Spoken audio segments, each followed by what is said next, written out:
죄로 죄와 싸우지 말라. 하나님의 말씀은 데살로니가전서 5장 21절로 22절입니다. 범사에 헤아려 좋은 것을 취하고 악은 모든 모양이라도 버리라. 이 시간에는 죄로 죄와 싸우지 말라는 제목으로 말씀을 묵상하겠습니다. 어느 목회자가 성도들이 생활하는 모습을 보면서 하나님 교인들의 방식에 화를 내지 않도록 도와주옵소서라고 기도했다고 합니다. 이 말에는 깊은 의미가 포함되어 있습니다. 성도들의 신앙이 자신의 마음에 들지 않는다고 감정대로 다그치거나 분노하지 않게 해달라는 것입니다. 자신의 감정이 아닌 하나님의 사랑과 겸손으로 이끌게 해달라는 것입니다. 예를 들어 다른 사람이 나를 속이고 거액을 훔쳐갔다고 해서 내가 복수 차원에서 상대방을 속여 빼앗는 것이 정당화될 수 없습니다. 다른 사람이 나를 모함했다고 해서 내가 그 사람을 모함하는 것이 정당화될 수 없습니다. 누군가가 나를 짜증나게 했다고 해서 내가 그 사람에게 폭력을 행사하는 것이 정당화될 수 없습니다. 자녀가 잘못했다며 부모가 폭력을 행사하고 자녀가 맞아도 싸다고 할 수 없습니다. 남편이 바람을 피웠다고 아내가 바람을 피우며 자신을 정당화할 수 없습니다. 부모가 어린 시절 자신에게 폭력을 행사하거나 방임했다고 부모를 돌보지 않는 것은 정당화될 수 없습니다. 우리는 보통 누군가가 나에게 잘못을 하면 그 사람을 함부로 대하는 경우가 있는데 우리는 이 부분을 회개해야 합니다. 다른 사람이 나에게 죄를 범했다 할지라도 내가 바른 태도를 취하는 것이 더 중요하기 때문입니다. 상대방이 나에게 잘못한 것은 그 사람이 하나님과 해결해야 할 문제입니다. 상대방의 잘못에 대해서 내가 잘못된 방법으로 상대방을 대하는 것은 내가 하나님과 해결해야 할 문제입니다. 다시 말해 상대방이 나에게 잘못한 것은 상대방이 하나님께 회개해야 할 부분이고 원인을 제공한 상대방에게 내가 잘못한 것은 내가 하나님께 회개해야 할 부분인 것입니다. 우리는 이러한 문제를 깊이 인식해야 합니다. 만약 우리가 다른 사람의 죄와 실패에 대해 올바르지 못한 반응을 보인다면 사단이 승리한 것입니다. 우리는 죄를 가지고 죄와 싸우지 못하며 사람들에게 화를 내므로써 그들을 하나님께로 인도할 수 없습니다. 야고보서 1장 20절에 사람의 성내는 것이 하나님의 의를 이루지 못함이니라. 종교적 조급함을 이기지 못해 저지른 일이 상상도 못할 엄청난 결과를 낳을 때가 있습니다. 모세는 이스라엘 백성들의 원망과 불평에 자신의 감정을 다스리지 못하고 화를 냈으며 분노로 반석을 내리쳤습니다. 그와 동시에 가나안 땅에 들어갈 수 있는 기회를 잃어버렸습니다. 다음과 같은 일화가 있습니다.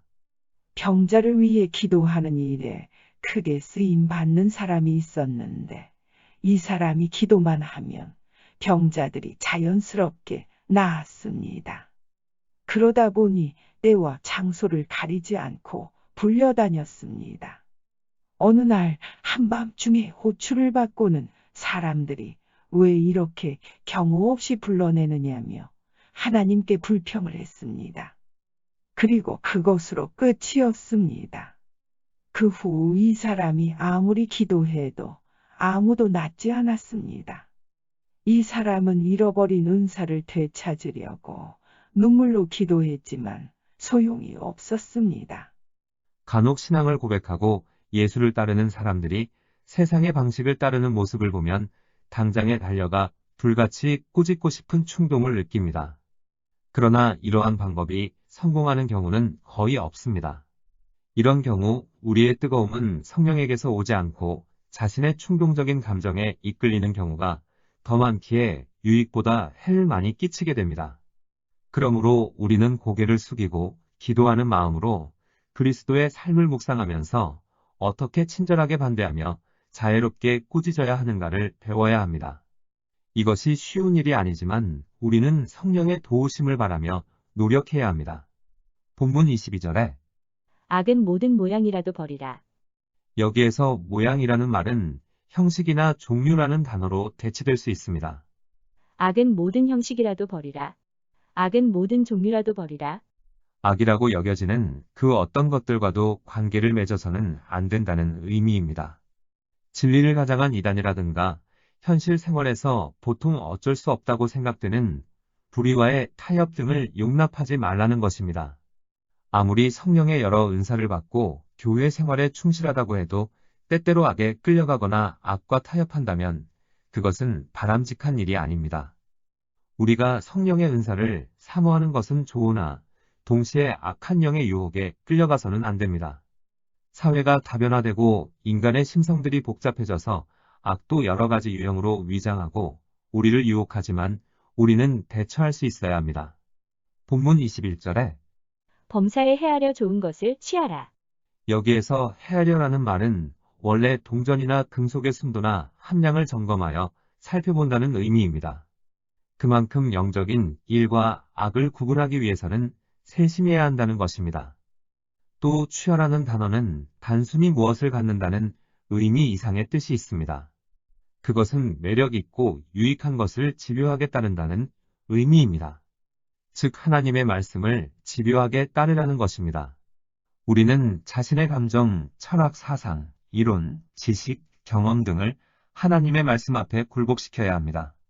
어느 부분은 내 마음대로 하고 싶고 저항도 하고 싶겠지만 하나님의 말씀 앞에 모든 것을 굴복시키고 하나님의 말씀을 따르기로 선택하라는 것입니다. 이것이 믿음입니다. 처음에는 힘들겠지만 점점 하나님과의 관계가 깊어질수록 성경적인 지혜를 실제 생활에서 응용하는 폭도 넓어지게 될 것입니다. 순간순간마다 대면하는 복잡하고 다양한 상황 속에서 재빨리 옳고 그른 것을 분별해야 하며 만일 그것이 악일 경우에는 비록 쾌락과 여러 가지 이익을 준다 할지라도 던져버릴 수 있어야 합니다. 보디발 장군의 아내가 요셉을 유혹했을 때 요셉이 이를 물리쳤던 것처럼 악이 달콤하고 그럴싸하게 우리를 유혹할 때 물리칠 수 있는 용기가 있어야 합니다. 진리도 알고 악도 알면서 생활에서 이와 같은 과감성과 결단성이 없다면 쓸모없는 지식에 불과하며 성경적인 지혜는 없는 것입니다.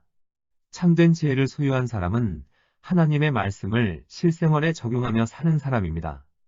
베드로전서 2장 21절로 24절에 이를 위하여 너희가 부르심을 입었으니 그리스도도 너희를 위하여 고난을 받으사 너희에게 본을 끼쳐 그 자취를 따라오게 하려 하셨느니라.